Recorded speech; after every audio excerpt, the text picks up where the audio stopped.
All right. Hello, everyone. My name is Ray, and in this channel, we primarily talk about aircraft carriers, everything aircraft carrier related things. And I actually just came back from my trip, so today would be a good day to make a video. And what do you know? They released a dev blog about aircraft carriers and the changes and survivability improvements. So let's check out what that is, because I actually didn't read through this yet.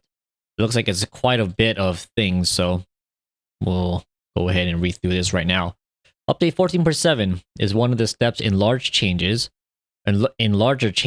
of aircraft carriers and related aviation mechanics, which is focused on resolving core issues.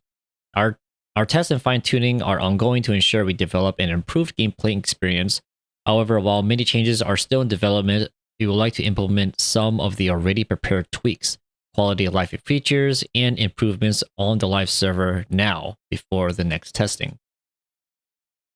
Look out for additional dev blogs later this summer, diving deeper into further changes currently in development. Okay, so they want to add some of the things that was in the proposed CV rework, but not all of the things, because they feel like some things still need to be adjusted. So that's fine.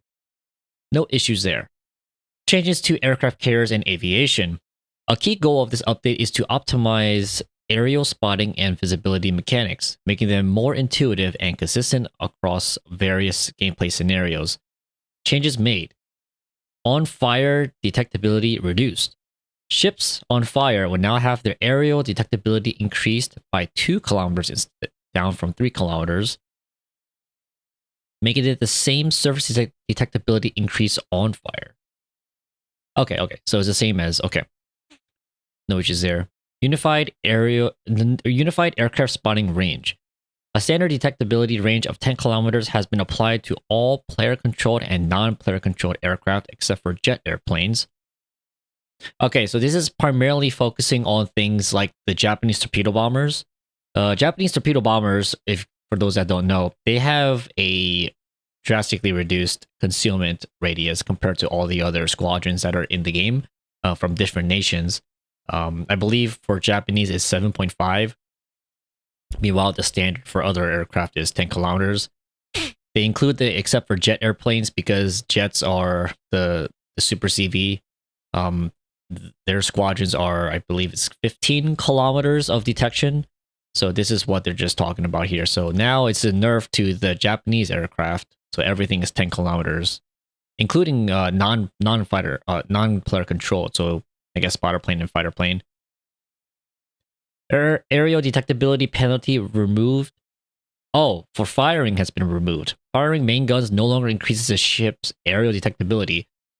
This is actually really cool. This is really good because if you're a surface ship and you see that there's a fighter plane that's just off in the distance and you're not surface spotted, but when you shoot, you end up being spotted and you're like, okay, well, there's a plane spotting me, but I can't see the plane. This removes that. It basically means if you're not spotted by a ship or just not spotted by an aircraft while you're not shooting, then you won't get spotted, from the plane after you shoot. So pretty nice change, very nice change there. Next one, all aircraft carriers with secondary batteries now feature manual controlled secondaries, adding an extra layer of defensive capability. It will use the same system introduced with the German heavy cruisers, so the large cruisers, right? The new one that's in testing. Meaning, secondaries under manual control will receive adjustments to range, accuracy, and reload parameters. Players will maintain the ability to designate specific targets for the carrier secondaries while not under manual control. That's very cool. That basically means you have literally manual secondaries built into your carrier. So let's see here. Let's see what they show. Carriers now have their base and manual secondary ranges standardized similar to surface ships. These ranges scale with tier and secondary battery type. So tier 4s, tier 6, we don't really care about. Let's just look at tier 10s because it's easier. So German carriers, so Immelmann, MVR, base secondary range is 6.85, manual range is 10. So I guess the manual secondary range, I guess what they're talking about here is it talking about when you're controlling them?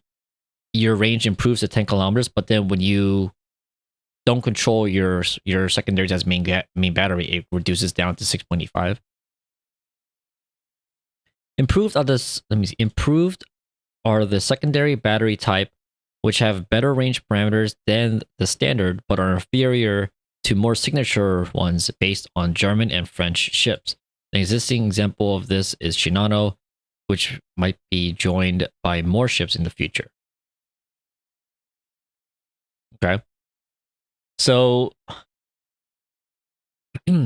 okay, German ships have base secondary range of 6.85 kilometers, manual secondary range of 10 kilometers.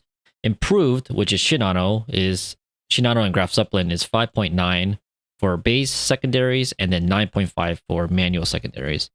Standard is standard. Okay, so this says German, but it should be German and French, right? Because I guess they're lumping that together, the German and French ships. So German and French. Okay, so standard is everyone else, like Midway, Audacious, Malta.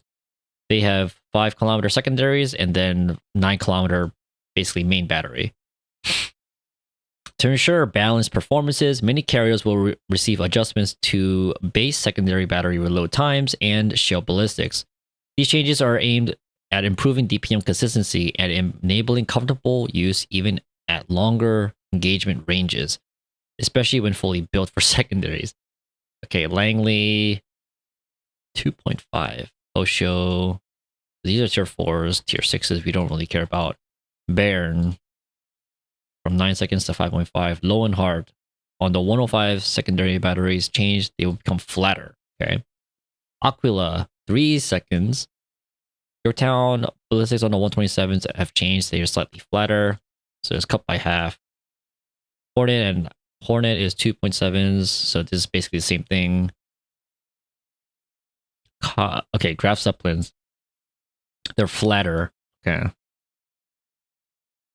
Kaga's 127mm batteries. Flatter. Okay. UI improvements on secondary battery armament. Enhancements to in-port and in-battle tooltips further improved the experience of manually controlled secondaries. For ships equipped with secondary armaments of multiple calibers, tooltips will now display a unified segment showing common parameters such as secondary range in both automatic and manual firing modes, making it easier for players to assess performance at a glance. For ships with only single secondary battery caliber, these stats will appear in the standard section alongside. Okay, take a look at this image. So this is Prince Adalbert. The 150. Oh, okay. Here we go. That's cool. More UI stuff. Very nice.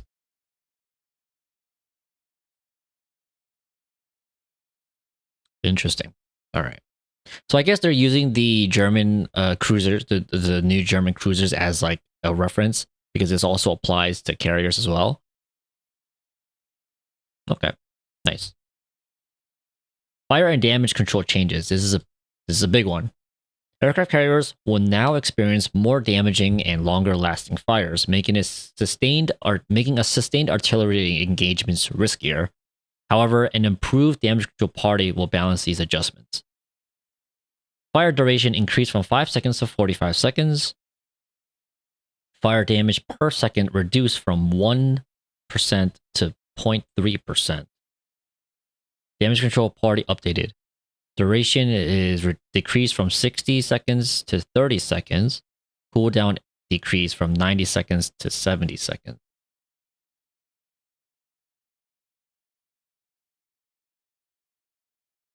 These changes are designed to increase a strategic impact of fire when playing against or as a carrier. Where's the improved DCP? It's just lower cooldown of 20 seconds. What? That's an improved DCP? Okay. Well, for those of you guys that don't know, aircraft carriers before, they had 60-second DCP and a 90-second cooldown. They ticked for only 5 seconds for fire, and the damage was 1% of their maximum HP. Right, so it was a large chunk of their HP when the DCP was down. Now, though, now it's down to 0.3 seconds, but the duration is increased drastically. Duration of the DCP is also lowered. So basically, what this is basically lining up all the carriers to have Shinano's DCP and fire situation. If you guys don't know, just check out a Shinano DCP of her announcement. They stated that her fires are unique, but now I guess they're just normalizing all the carriers to have Shinano's fire style, which is actually an existing formula, which is on the Graf Spee. So it goes from, well, before, currently on live servers, before this patch, before this devlog, it's aircraft carriers on top, and then battleships. In terms of duration, DCP active time, and fire tick per second, and then it's Graf Spee. Graf Spee has a specific, both regular Graf Spee and the High School Fleet Graf Spee. They both have a specific, like a separate formula compared to large cruisers, heavy cruisers, and battleships. They have their own thing, and Shinano had Graf Spee's fire formula, so now all aircraft carriers has it. And that fire hurts. It hurts quite a bit, but I still don't understand why they're making all these fire changes and damage control party changes and still leaving DCP to be automatic. The issue with Shinano, for those of you guys that don't know, I'll just say it here. Shinano's DCP is, well, for the fire chance, not fire chance, the damage she takes from fires is extremely potent because you have automatic DCP, and when it's automatic, that makes it very that makes it very awkward to play as a more of like close range frontlining carrier, because it just takes one fire, one HE shell, or one armament to either start a fire or break your engine or rudder, and then it'll automatically DCP a single fire or just nothing, which is engines, and then it'll just light you up on quad fires and just kill you basically. I think at 3 or 4 fires, you lose like 50 or 60k HP because you can't DCP it, and you have Graf Spee fire tick. So what that means is you're basically dead. This is a good change because it means, it is to balance out the fact that you have access to very scary secondaries, right? They buff the secondaries on your ship. They give you manual secondaries, and you can actually target which ship you want to focus. Literally automatic secondaries, and then you can also use them as main battery. But to balance that out, it's basically putting this fire situation in, so you can't just run it down, have like a 1 minute long DCP that ticks, and then also 5-second fires, right? This is the balance. But they still left the DCP to be automatic, which is kind of strange. I wish they would have DCP an option to be manual. That will be very good. So many cases where carrier players would die because their DCP triggers automatically off of nothing, and then just kill them with the next fire or flood. Anyways, I'm getting carried away. Continuing on with the last part. Survivability improvements against aerial and acoustic torpedoes. So this is a point of view of whether or whatever ship you are, is the planes or submarine torpedoes hitting your ship, not you dealing damage to them, right? Survivability mechanics for all ships are receiving a notable adjustment, as the mechanics of damage application on airborne and acoustic torpedoes have changed. Currently, a torpedo may deal damage in 2 different ways depending on the area it hits. Yes. If you guys don't know, I'll just read this out as well. If it hits the bow or stern or any part of the ship that is not covered by a torpedo protection armor, torpedo protection covers mainly the citadel location, which is the center of the ship, that's generally where most of the torpedoes will be hit, and also most damage will be mitigated. But if you hit the bow or stern where it's not protected, that's the best way to start floods. It's the best way to break the rudder or engine. If you can aim for that part of the ship, you can basically guarantee a flood or breaking something on that ship to, deal with more damage to them. A significant part of the damage can be healed back by use of a repair party consumable. The exact percentage can be healed back varies, but is generally above 50%. Now, this is if they don't hit the torpedo protection. Now, if a torpedo hits, this is any torpedo in the game, any torpedo. If a torpedo hits the torpedo protection armor, all damage that is ultimately dealt to the ship is considered damage to the citadel, which means you can't heal it back. The heal percentage is way lower, which is 10%, right? For most ships. This is for any torpedo in the game, is how it is on the live server currently. Now, they're going to talk about what is the new thing. Starting with 14.7, airborne and acoustic torpedoes, not the surface ship torpedoes, will never be able to deal citadel damage. Oh, wow. Okay. Okay. If one of such torpedoes hit the torpedo belt of the ship, she will not only get damage reduction provided by this armor, but will also retain the same healing ability as if the torpedo would hit the unprotected part of the citadel. Basically, ships damaged by acoustic and aerial torpedoes will now be able to restore the same percentage of HP lost, regardless of whether they've been hit by. Oh wow, that's crazy. So wherever the plane torpedo, the aerial torpedoes, or the submarine torpedoes hits your ship, you always be able to heal the 50%. The 50% back. Doesn't matter anymore. No longer considered as unhealable damage. This change is aimed at improving resilience against submarines and aircraft carriers. Moreover, this update emphasizes the lethality and risk of ship-launched torpedoes compared to more easily usable but less damaging acoustic and aerial torpedoes. So, I guess for farmers and aircraft carriers and submarine players, they would, or anyone that has access to squadron torpedoes, I guess it's good for them because they love the big damage numbers. They can farm a ship out for more. I feel like some records will be broken with this change.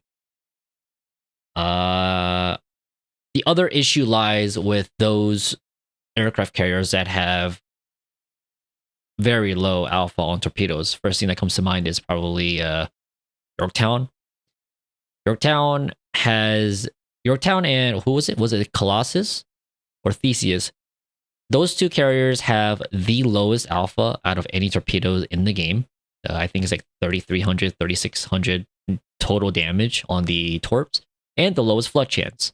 So if you're playing a Yorktown, this is a very hard nerf against you, especially against you, because now not only are you having to deal with the torpedo protection, which negates a large chunk of percentage of your torpedo alpha, but also now they can heal 50% or more back, right? So, but this is good for those who are playing surface or any other ship really, and that means that they can heal, at least half of it back. This is also very good for ships